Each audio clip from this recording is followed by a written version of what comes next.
Now, there are fears that the coronavirus outbreak could become a pandemic. Several breaking developments tonight in the coronavirus outbreak. The hospitals here are taxed with a record number of patients. It is 10 times more lethal than the seasonal flu. दुनिया भर में कहर बरपा रहे corona virus Coronavirus.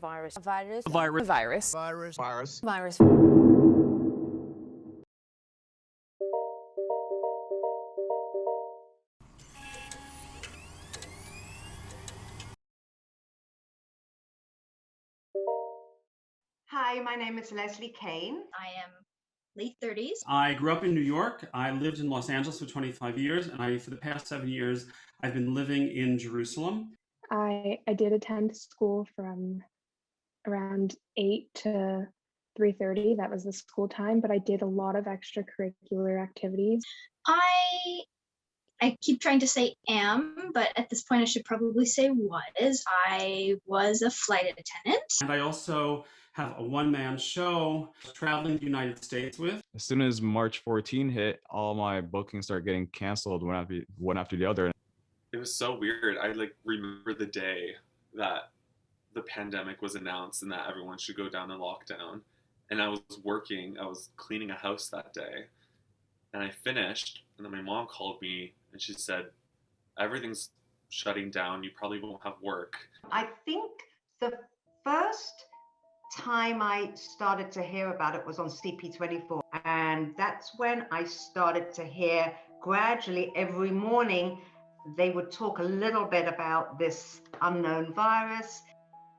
I actually first heard of the actual virus in early December. I was in my bio class and we were doing projects on different viruses. That's the funny thing, is because people in Canada were kind of not really paying attention, but people in Asia were paying attention in a very different way. So long before the word pandemic ever came into it, we'd been hearing about it for months. I went to school with one of my very close friends who worked in public health. And my friend Jane and I were in the kitchen one morning and we were reading the New York Times. And I remember we were having coffee and I said, Jane, you gotta read this shit about this pandemic, what's going on in China, in Wuhan. And I said, Jane, are we in the first few minutes of a science fiction movie? And she said, we're in the first minutes of a very, very long, horrible science fiction movie.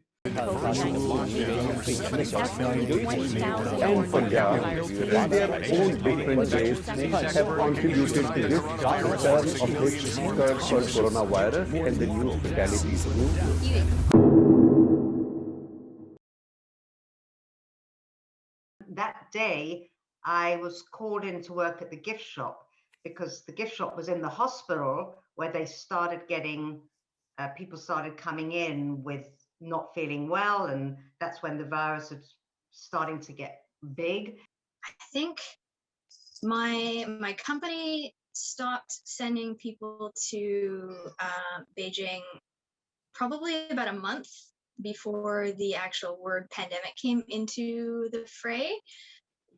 I remember it was either on the day or the day before. I was actually at the mall. I don't think I actually ended up getting anything, but I remember just strolling around in the mall with my sibling and then getting a phone call from my dad where he was like, guys, I think it's best if you come home now. It was just announced that we're in a pandemic. We didn't know how long it was going to last. We thought it was going to be a couple of weeks and then I don't know, they would start opening up things again. We all thought it was just a common flu that was just going around, but it was just slightly more contagious than the regular flu. But then over time, we realized that the weeks and weeks went on and people were stuck in their houses more. And then people realized oh shit, this is more of a issue than we thought. So, people obviously went out and got masks. Japan has a heavy mask wearing culture already.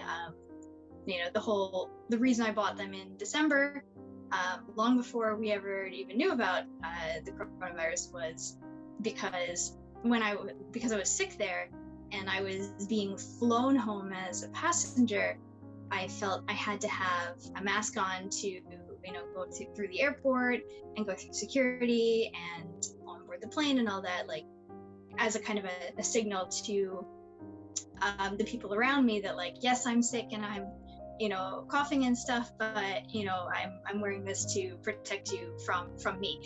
It was announced that we'd go into lockdown. People started freaking out over stuff like toilet paper, and then it started hitting me when everyone else started getting super nervous and anxious and scared of what was coming. I was no longer in that shock anymore, and I was no longer feeling numb to what was happening around me. I started also feeling super panicked. It's like a nightmare. We sort of laugh about it. I say people say, how are you doing? I say, well, I learned not to ask people how they're doing. I changed my salutation for people to say, how are you coping? And I end every email or text with, stay safe and stay healthy. I'm one of those people that, okay, let's wait and see. This is right now, this is just the media talking. This is just everybody getting into a little bit of frenzy. So it's just a virus. But then when the numbers started going up drastically and they started closing things, and the first lockdown happened, that's when I really took it seriously. However, despite rising death rates and worldwide shutdowns, there are still some people who refuse to recognize the virus as a real threat. Talk about Canadian government. They try to start a pandemic for us. So you said they, as in the Canadian government, is trying to impose a pandemic. That's correct? That's what you said? Yep. So, but you realize it's not only Canada, it's like the whole world. Yeah, the whole world. Yeah. So you think it's all the governments are banding together to create a pandemic? Well,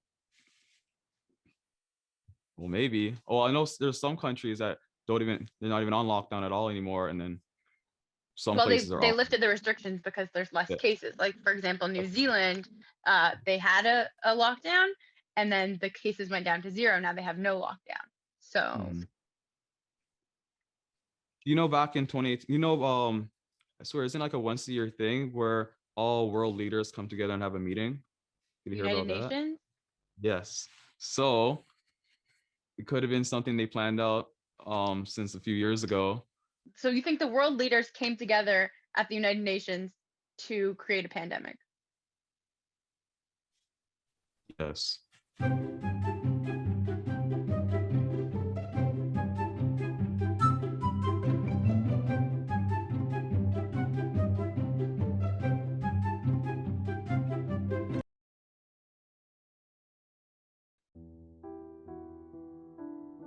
I think the tipping point was probably the cruise ship. I don't know if you heard about it, but there was a cruise ship called the Diamond Princess that was docked in the port of Yokohama for 2 weeks, and the passengers quarantined on board the ship. And it was a big news item in Japan at the time, because they're like, oh, well, there's a lot of Japanese people on board the ship, so there's danger that some of them could become infected, and we're very concerned about it. So I think that kind of spurred people to go out and stock up on the supplies. My mom came to Toronto with the truck. We grabbed all my stuff. It took us like 2 hours. We cleaned the whole apartment. I talked to the landlord. I gave back my key. As soon as I gave back my key to the landlord, I was like, this is it. Like, my time in Toronto's gone. I don't really have a plan next. Like, this is the world now. People just have to find their home and stay in their home. And whether their home is like their one-person apartment or if it's living with their parents, that it's just the way of life now. I was like, in my head, I was like, this is only gonna last a couple of weeks. Deep down in my brain, I was like, it could last more. You don't know. So they extended our March break into April. So it was kind of an April break. It was mid-April. And then they announced that we'd go online and we'd be following a remote learning plan, we had no idea what that would look like. I was super confused. I'd never done online school. I'd never heard of Zoom. Like now Zoom is so normal. Like Zoom before that was non-existent. And I couldn't work any community center shifts, so they also work in the city of Toronto. So that went out the door until summertime when pools were opening up. And then I gave up. I mean, I just couldn't keep track. I mean, it was so heartbreaking to watch, especially in Italy, and especially in northern Italy, where my congregation is in Milan, to watch that they had run out of space in morgues, and that the churches were just filled with coffins. That's when I got an email saying the gym's going to be closing probably for the next 4 months, because of the first lockdown was for 4 months, and there will be nobody coming in at all. And the gift shop became very real, because the gift shop had to close its doors and clear out the stock because they needed to make that room into a testing room. There was one opportunity that I found in the Yukon, in this tiny little city called Dawson City, and they have a casino there with like can-can girls, and they needed a male performer with the can-can girls. So I got an email from the Yukon, and they said that they have to cancel the show, the season. So I lost my job in Toronto, and I lost a cool opportunity that I was supposed to go to. My hopes to travel, my hopes to see different parts of Canada just kind of crumbled away before me. When they announced that they were going to be restricting more heavily passengers coming in and out of Canada, and that the Prime Minister wanted Canadians to come home, essentially, we were doing a lot of sort of rescue flights. At that point, we would go out with like an empty plane, and we'd come back with every seat was full, which didn't make me feel all that comfortable, to be honest. And it was really, really hard. I'll be honest, I don't think I really picked up anything I learned last year, which this year it's actually showing in some of my classes. Everything got canceled initially. Curling was no longer happening. Karate, they canceled it, but said they were going to figure out a virtual method. Basically, everything I was used to doing every single day got canceled. It's sort of like time stopped in certain places. I haven't been to my office at the college in 11 months. I have not been in my office. I went in once, and literally, I was like, I don't even know what I have. Like, what did I leave on my desk? It's sort of like, I sort of felt like I was looking at Pompeii or something like that. Like sort of like time stopped. Like I had a book open, I had papers, I had music on my desk, and then we just didn't go back. You know, I have kind of had my attention drawn to the fact that a lot of people can't think beyond their own wants and their own needs, which is really unfortunate. So you don't wear a mask at all? Not really, no. When you go to the grocery store, when you are walking down the street, you just no mask at all? Nope, I just say I'm exempt, or they just leave me alone because they read the button. Not just that, like medical reason, I get dizziness, headaches, feel like vomiting, things like that, which is true. All my friends know about that. Yeah, I have an exemption card.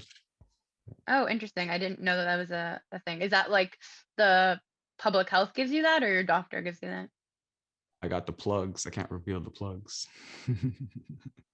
So I can't. How do you know that it's, how do I know that it's legitimate? It is technically, if I just read, provincial and municipal legislation do not require employees or members of the public to provide proof of any exemptions. It is what it is. Like, we're in this terrible pandemic situation, and like it or not, we've got to try and follow the orders of the people that are giving them with, you know, they're doing it because they They don't want to do it. They don't want to say we have to wear masks, but they're doing it because they want to protect for us. I don't want to wear a mask, but we have to. And that's what it is. I feel as though has nothing to do with COVID. It's more about money here. You want to see the rich get richer and the poor get more poor. But the main reason you think that the government wanted to start a pandemic is money? Is that what you said? Money and power? Yeah, money and power. Even though it's making the economy go down. So it's not been good for the economy. The government's fucked up like that. See, I personally believe in science. I'm generally like, if they're going to tell me to do it, I'm going to follow the rules. I'm not going to be rebellious. But there have definitely been protests downtown where people are not wearing masks and they're like, I don't want a mask. It's really annoying and frustrating because those are also the same people that end up testing positive or like getting people who are following the rules sick, that are wearing masks sick. You don't have to completely believe it, but if you did follow it, we could be at a better place. My mother once asked me, she said, am I ever going, my mom's 85, and she said, am I going to see you again? And it wasn't like, am I going to see you again, like, you know, before this weekend's over? It was like an existential question. It's like, am I going to see you again?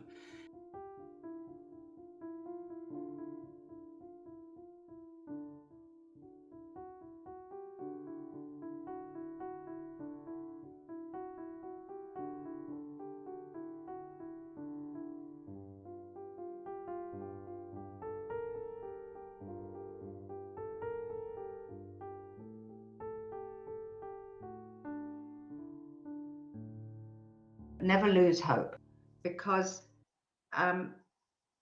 you've got this. We're going to go through many more of these in the future, because, you know, every 10 years there's some huge pandemic of some kind.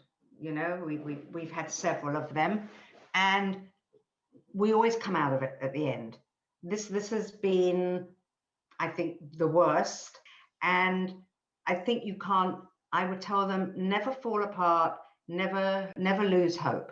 Just stay strong and believe that, you know, there's always a light at the end of the tunnel. Really appreciate all the little things and to smile more often and to really be happy with what you have. Also to not ignore how you're feeling. I'd say just be really real with yourself. My generation, the generation that came just before me, like, we haven't had a lot of hardships, to be quite honest, like compared to, you know, grandparents living through the world wars and other pandemics. There are so many large scale, you know, like sort of nation destroying things that have happened, that we've been lucky enough to not have to deal with. In the future, once again, people are going to be thinking like, oh, well, you know, everything is perfect. That could never happen to us.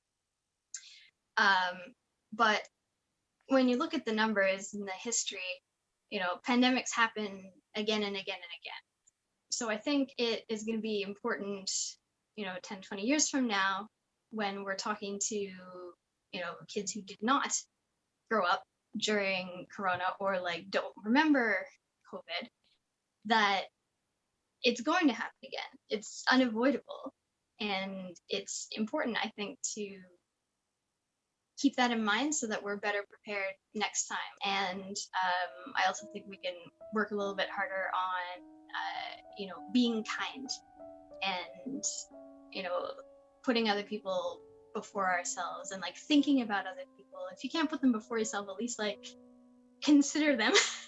And like, it's easy for us to be like, well, it doesn't affect me, so it must not affect anybody. And that's just not true. You know, it doesn't matter how small the number is. We need to be thinking kindly about other people. Try to find the positive side of things. Listening all sides of a story is something that I learned a lot within the past year. And just for some fun, I learned a lot about Pokemon.